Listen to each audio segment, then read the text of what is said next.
क्या बात हुई मेरे को समझ में नहीं आ रहा। अगर किसी को आना है वो अपने परिवार के साथ जाए तो कुछ नहीं होगा। आपका बोलने का मतलब ये है ना उषा जी कि परिवार के साथ। और आपको कैसे पता कि उसकी मंशा क्या है, वो क्या है? अरे एक जगह रहता है और पूजा का टाइम अलग होता है, डांडिया रास खेलने का टाइम अलग होता है, गरबा नवरात्र जो चलता है वो अलग वक्त के अंदर खेला जाता है। पूजा का ये नहीं कि वहीं खेलना है, हर तरफ खेला जाता है। तो क्या आप रोक देंगे आने से किसी को? सुना ये 2 कौड़ी का। तो मैंने कहा कि अगर किसी आदमी की नीयत खराबी है तो भले वो परिवार के साथ हो तब भी उसकी निगाहें गलत होंगी।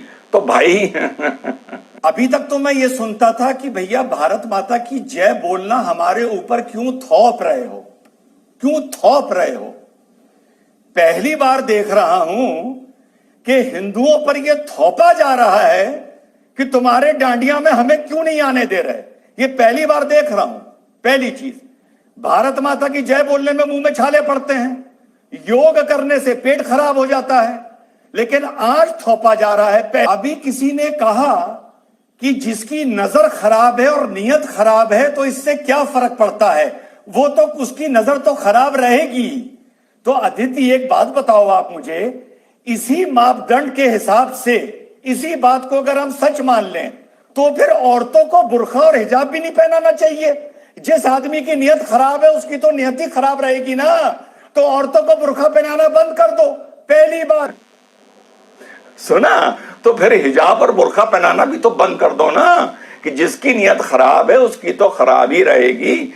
तो अपनी औरतों को हिजाब और बुर्का क्यों पहनाते हो? शादियों में जनाना और मर्दाना अलग क्यों करते हो? मिलादुन नबी में जनाना और मर्दाना अलग क्यों करते हो? भाई अपनी औरतों का तो जनाना और मर्दाना करते रहोगे, हिजाब और बुर्का करते रहोगे, और दूसरे की औरतों का नृत्य देखने या उसकी कमर देखने तुम गरबा में जाने का तुमको शौक है। यार वो वहां कुछ करे, उसकी संस्कृति, उसकी मान्यता, उसका त्योहार, काहे जाके रिश्तेदारी जोड़ रहे हो? खासतौर से कितने बेशरम हो जब वो तुम्हें बुलाना नहीं चाहता। कोई आयोजक अगर तुम्हें बुलाना नहीं चाहता तो क्यों जा रहे हो भाई? कोई अगर आयोजक तुम्हें बुलाना चाहता है तो वहां जरूर जाओ, पर हर जगह क्यों जा रहे हो? और सेकुलरवाद यही क्यों नजर आ रहा है? फिर साहब जो आदमी गंगा जमनी तहजीब की बात कर रहा था, हारा हुआ विधायक, मैंने पूछा तुझे अगर गंगा जमनी तहजीब से इतना प्यार है और सेकुलरवाद की तू इतना बड़ा उसका एक मुरीद है या उसका कोई एक बुरा झंडा लेके चलने वाला है, तो आप लोग को नहीं पता ना, गणपति बप्पा बोलने के बाद आज से 4 साल पहले इस बेशरम ने माफी मांगी थी जब इसके अब्बा असद ने इसके टकने तोड़े थे और उसके जूते लगाए थे। नहीं पता? सुनो क्या बोल रहा था रोहित के साथ। खुद आप गणपति बप्पा कहते हैं तो कहते हैं मेरे में अल्लाह से मुझे माफी मांगनी पड़ी। भाई ये कौन सा सेक्युलरिज्म है आपका? और एक तरफा क्यों है, दूसरी तरफ से क्यों नहीं होगा वही सेक्युलरिज्म?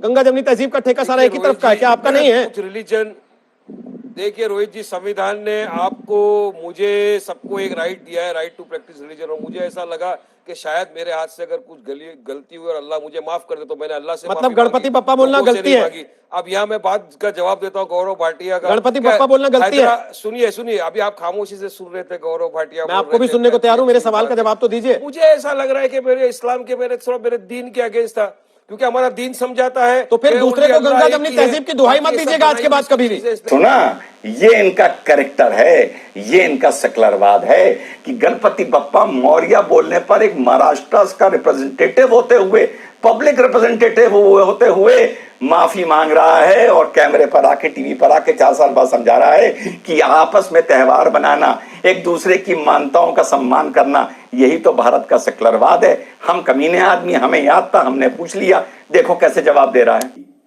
कि जो इंसान गणपति का नाम लेने के बाद माफी मांगता है वो सेकुलरिज्म का पाठ हिंदुओं को ना पढ़ाए, उससे ज्यादा दोगला इंसान कोई नहीं हो सकता। जवाब नहीं देगा अदिति, वो जवाब नहीं दे पाएगा। ठीक, एक सेकंड। हाँ बोलिए। अरे जवाब ही तो दे रहा हूँ। एक सेकंड, क्या कहा आपने? अदिति जी, आपने कहा कि मैंने आपको 55 मिनट आपको मैंने बोलने दिया। बहुत अच्छी बात है, क्योंकि मैं अच्छा बोलता हूँ, संविधान की बात करता हूँ, लोगों को अच्छी लगती है। सुना, जवाब नहीं है इस बेशरम के बाद। तो हिंदू भाइयों, आप लोगों को लाख लाख बधाई दशहरा की, और लाख लाख बधाई कि आप जागरूक हो रहे हैं। इसको मैं, ये पत्थर चलाना, गलत नारेबाजी करना, ये करना वो करना, मैं इसके कभी पक्ष में नहीं रहता। लेकिन हिंदुओं, ये आपका सकारात्मक सेकुलरवाद है, यही आपका सकारात्मक जागरूकपन है। ऐसे ही जागरूक रहिए। और जो लोग आपकी संस्कृति का, आपकी मान्यताओं का सम्मान नहीं करते, उसे डांडिया नहीं, कहीं और भी आने की अनुमति नहीं दीजिए। मैं तो अगर होम मिनिस्टर बन जाऊं आप लोग कहेंगे साला होम मिनिस्टर बनने के चक्कर क्यों बोलता है।